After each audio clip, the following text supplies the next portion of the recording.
Última hora respecto a Mbappé, Rüdiger, Fran García y Aurélien Tchouaméni.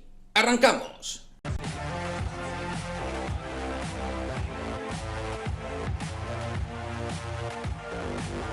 ¿Qué pasa, chicos? Muy buenas, bienvenidos a otro vídeo de Madridismo al Día TV. Vamos con la última hora en cuanto a los nombres propios en materia de fichajes 22-23 del Real Madrid, porque tenemos novedades. Última hora que a mi juicio es interesante, realmente muy pero que muy interesante, sobre todo viniendo de quienes vienen la información, porque vamos con la información por parte de los compañeros de Madridista Real, que este último verano la verdad es que estuvieron muy pero que muy atinados con los movimientos que ejerció el club. No acertaron todo, pero sí el 90-95% de las informaciones que se iban comentando. Lo que decían que iba para adentro, iba para adentro, y lo que no iba a salir, al final no salía. En la mayoría de los casos, insisto, porque al final son humanos y entiendo que al final, como todos, pueden equivocarse, errar, eso es normal. Pero bueno, lo dicho, vamos con la información, que es la siguiente.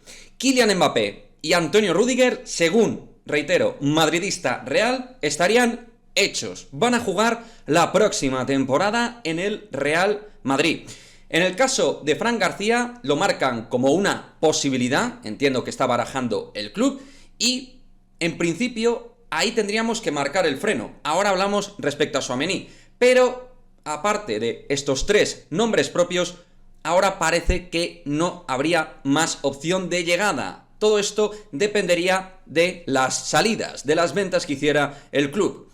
Sorprendentemente, o a mí al menos me llama la atención, confirman que Dani Ceballos se queda. Y digo, me llama la atención porque termina contrato en el 23 y, hombre, pues Ancelotti ha contado lo justo con él esta temporada. Es verdad que en estos últimos partidos se está jugando algo más, pero más bien poquito o nada ha contado con él cuando ha estado disponible el futbolista andaluz. En cuanto a Jovic, comentan que podría salir cedido, y esto sí que me encaja en cierto modo, porque el Real Madrid, para amortizar la venta con respecto a lo que fue su compra desde el Eintracht de Frankfurt, tendrían que venderlo por un precio bastante alto. Algo bastante utópico en el día de hoy, teniendo en cuenta el rendimiento de Jovic y lo que ha ofrecido al Real Madrid. Es difícil que algún club pueda picar el anzuelo.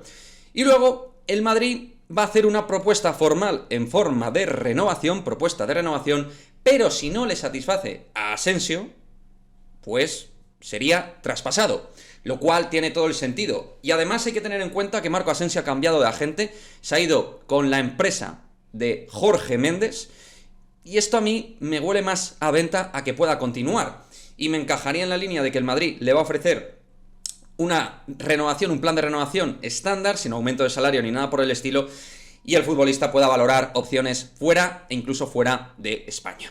Y ahora vamos con Aurélien Tchouaméni, porque también los compañeros de Madridista Real han hablado sobre el centrocampista del Mónaco y dicen que ahora mismo el movimiento de Tchouaméni es muy pero que muy difícil y la Premier está apretando mucho, aunque también hacen la comparativa respecto al caso de Eduardo Camavinga, que Barnett, el propio Jonathan Barnett, representante de Bale y también de Camavinga, pues bien, con respecto a Camavinga, les negó la posibilidad de que terminara en el Real Madrid y luego llegó al conjunto madridista.